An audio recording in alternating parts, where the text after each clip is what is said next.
चला सगळ्यांना सुप्रभात सुप्रभात सुप्रभात. आपला स्वाधिष्ठान चक्र ध्यानाचा आज दुसरा दिवस आहे. काहींनी अनुभव पोस्ट केलेले नाहीयेत आणि काल मी सांगितलं होतं ज्यांनी अनुभव पोस्ट केले नाही ते करू नका. तरी काही लोक ऐकत नाहीयेत, वाचत नाहीयेत आणि जे काही इतरांनी अनुभव लिहिले ते तुम्ही सगळ्यांनी मन लावून वाचायचं आहे. कारण असं ऊर्जा काम करत असतात की ज्या वेळेला तुम्ही अनुभव वाचता मन लावून तर दुसऱ्या माणसांना जे काही फायदे झालेले आहेत ते आपल्याला सुद्धा होऊ लागतात. याला ग्रुप ऊर्जा म्हणतात. ऍक्च्युली वातावरणामध्ये आपण हे जे सोडत असतो आपल्याला वातावरणामध्ये म्हणजे आता हे अनुभव आपण काही विहंगम कम्युनिटीवर पोस्ट केले, सगळे केले नाही, आपण काही थोडे टाकले. आता स्टेटसला लावायला तर मला वेळ नाही झाला, पण मी विहंगम कम्युनिटीवर पोस्ट केले म्हणजे त्या लोकांनी काही वाचले असतील थोडेफार. तर हे वातावरणात आपण व्हायब्रेशन सोडतो. तसं हे जे ग्रुपवर व्हायब्रेशन्स आहेत इतरांनी सोडलेले ते सगळ्यांनी एकमेकांचे वाचले पाहिजेत. आणि ह्या वाचल्याने आपण त्या ऊर्जांना ग्रहण करू लागतो. जसं आपण नाकाने श्वास घेतो. बघा आता या नासिकेतून श्वास जातोय आपला, येतोय. तोंडातून काही वेळेला जातो श्वास, नाकातून जातो. मग तो कोणता वायू आहे?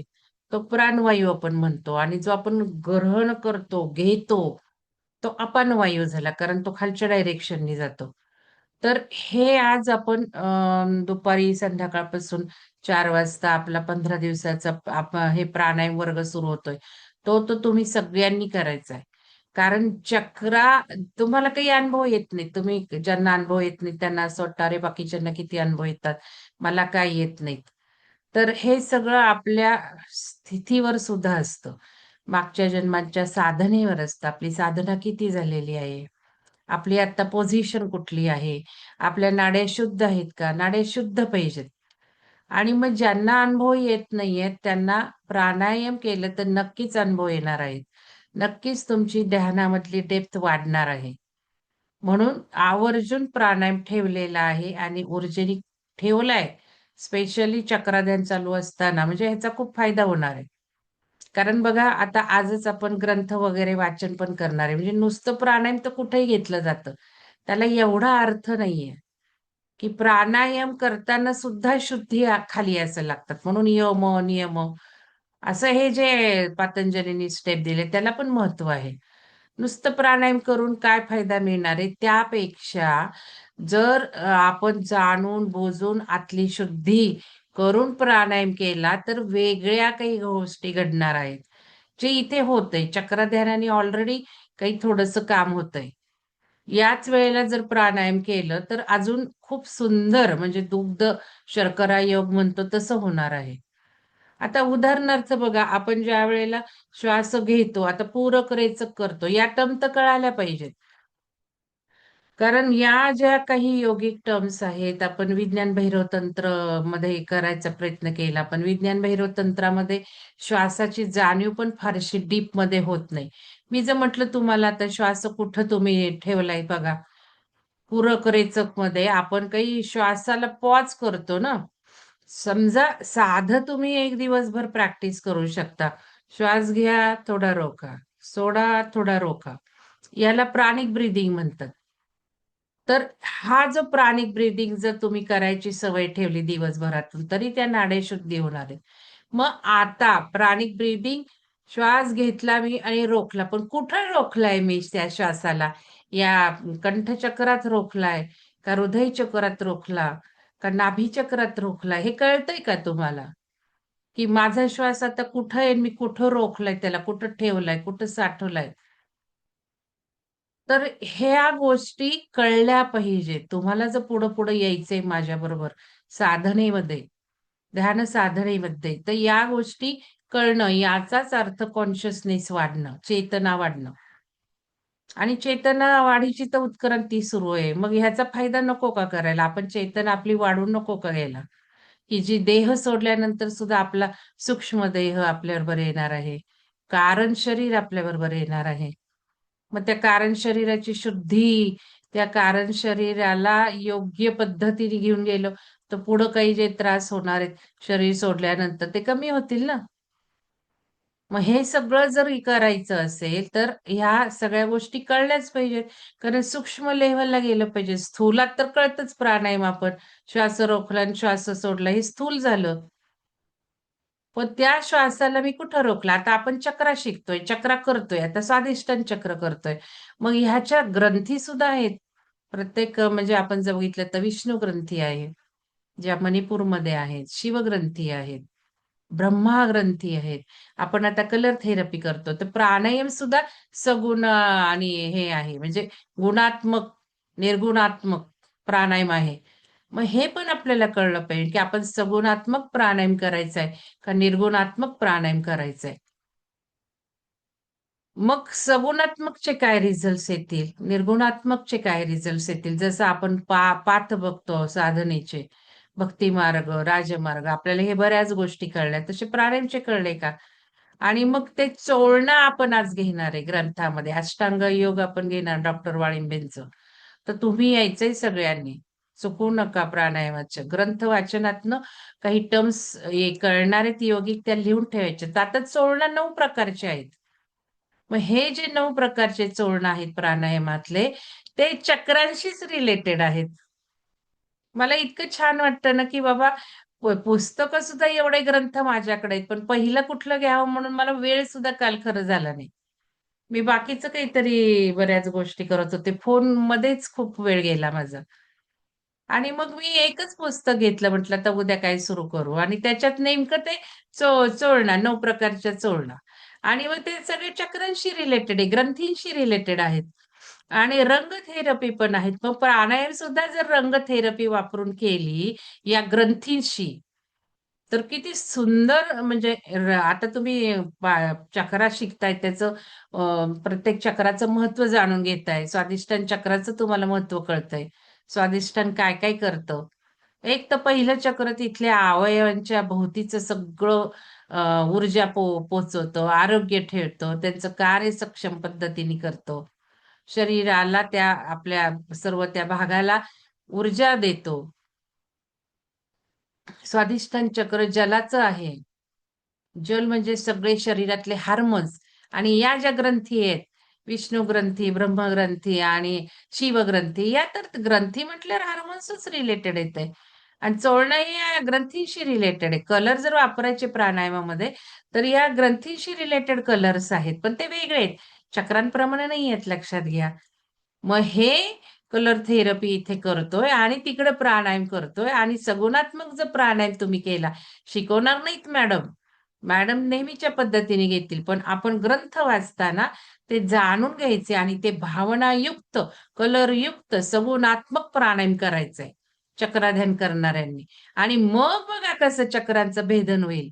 मग कसे चक्र ओपन व्हायला सुरुवात होईल आणि मग ऊर्जेचे अनुभव येतील, चितशक्तीचे अनुभव येतील. जगदंबा आपल्या शरीरात आहे. सगळं काही देवी आपल्या शरीरात आहे, देवता आपल्या शरीरात आहे. याचे अनुभव यायला लागतील तुम्हाला. तर प्राणायाम करा. मुद्दाम हे चक्रा ध्याना बरोबर आलेले हे ऊर्जेने करून घेतले आणि आजचा पहिलाच आपला जो काही ग्रंथ वाचनाचा जो भाग आहे, तर तो इतका सुंदर आपल्या पुढे आलेला आहे. ग्रंथींशी, चक्रांशी रिलेटेड. तर हे सगळ्यांनी लक्षात ठेवायचं आहे. संकल्प पेरायचे आहेत. नुसतं बसू नका प्राणायामाला सुद्धा. संकल्प पेरा, की हे आणि महत्वाचं टर्म्स लक्षात आले पाहिजेत. आणि चेतना एवढी वाढली पाहिजे ना, की माझा श्वास मी आता कुठं रोखतीये? मी कुठं करतीये पूरक रेचक माझं कुठं होतंय? मला या कंठचक्रात करायचंय का? मला हृदय चक्रात करायचंय? मला कुठं प्राणाला रोखून ठेवायचंय? आपण वैल कुठं रोखून ठेवायचंय मला? मला नाभीत ठेवायचंय का? का स्वाधिष्ठानात ठेवायचंय? ही लोकेशन्स पण तुम्हाला आता बारीक ऐका ह्या ज्या सूचना आहेत ना व्हिडिओतल्या, खूप म्हणजे रिसर्च पूर्वक सगळ्या इन्स्ट्रक्शन्स आहेत.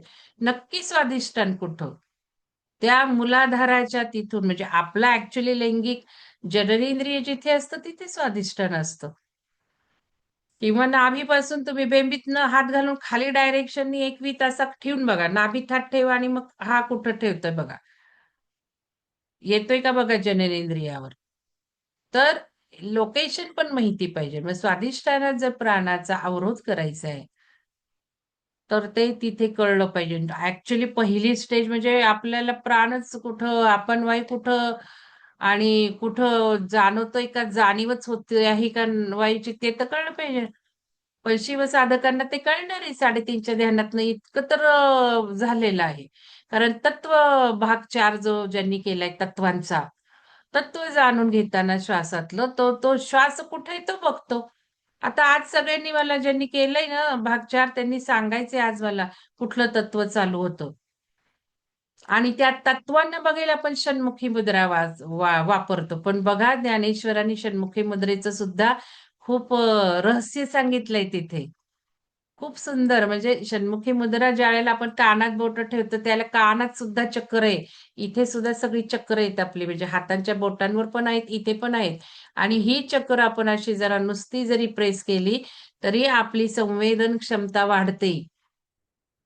तर हे सगळं संवेदन क्षमता वाढते, ग्रहण शक्ती वाढते, ऊर्जा ज्या ग्रहण करायला लागतो, ते आपल्याला कळू लागतात. आता त्या झाडाची ऊर्जा मला दिसू लागेल, मी जर ही माझी बोटांची सगळी चक्र ट्रिगर केली तर.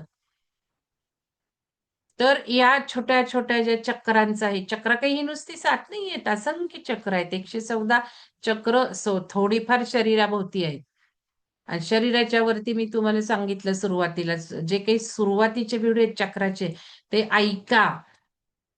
परत-परत ऐका. खूप उशिरा लोकं काही जॉइन होतात. सगळं महत्त्वाचं सुरुवातीला झालेलं असतं. ते सगळे व्हिडिओ ऐकायचे, नोट्स काढायच्या.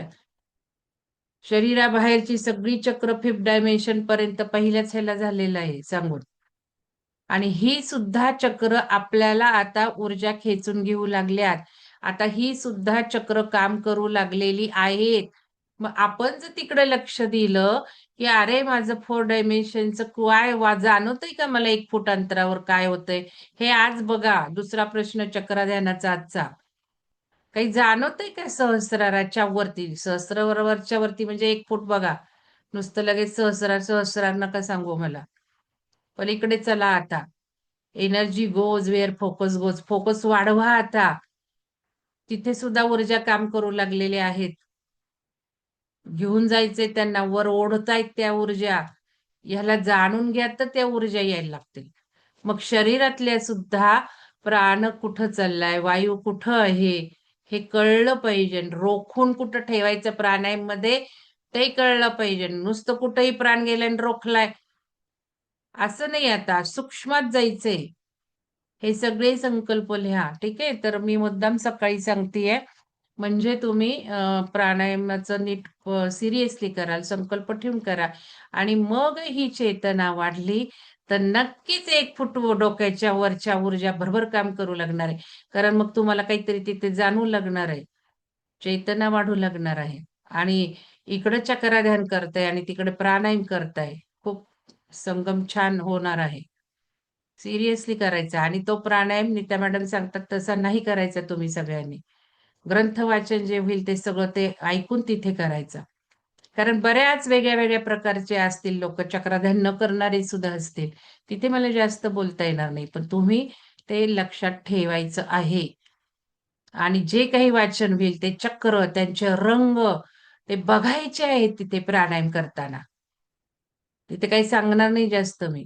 हे मी आत्ताच इथे रेकॉर्डिंग पण केलंय. म्हणजे जे जुने साधक आहेत, चक्रध्यान आत्ता करायला मिळालं नाही, त्यांनी जर रेकॉर्डिंग ऐकलं त्यांचाही फायदा होईल. तर या गोष्टी लक्षात ठेवा. आणि ते जे चक्र कलर वाचेल तेच करा तुम्ही. ते ग्रंथींवाईज कलर असतात. 3च ब्रह्माचा कलर, विष्णूचा, विष्णू ग्रंथीचा कलर आणि शिवग्रंथीचा कलर. चला, शेअर करते मी.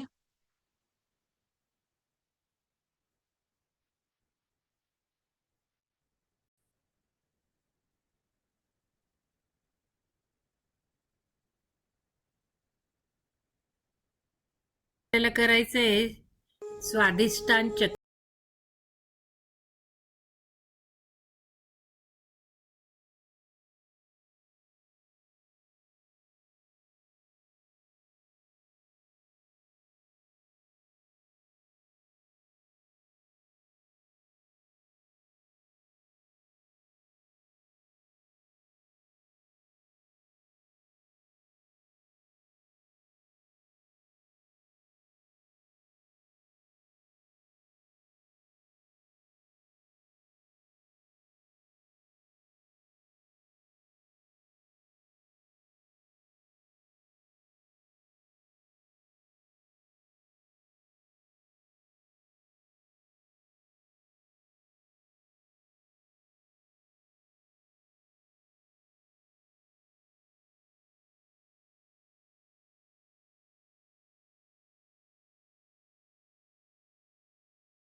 आधार चक्रापासून थोडी वर.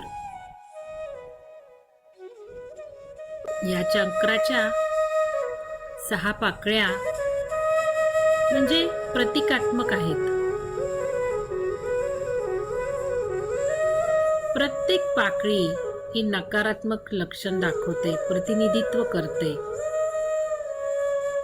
आणि म्हणूनच आपल्या व्यक्तिमत्वाचा विकास झालेला सुद्धा या चक्राच्या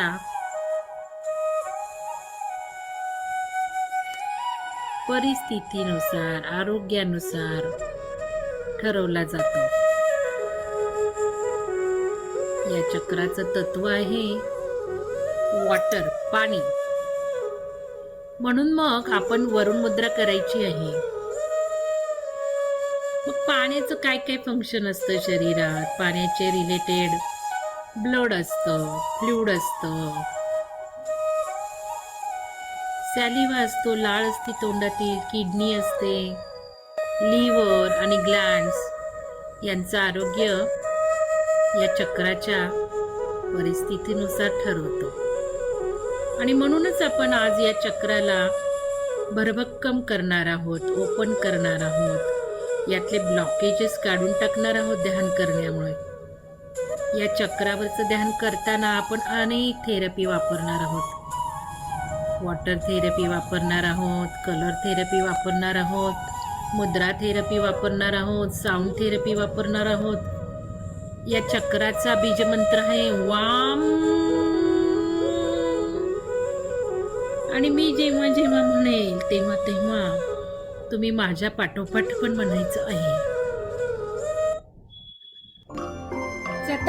चला आता आपण वरुण मुद्रा करून घेणार आहोत. म्हणजे या चक्राचं जे पाण्याचं तत्व आहे, वॉटर तत्व आहे, ते आपण बॅलन्स करणार आहोत.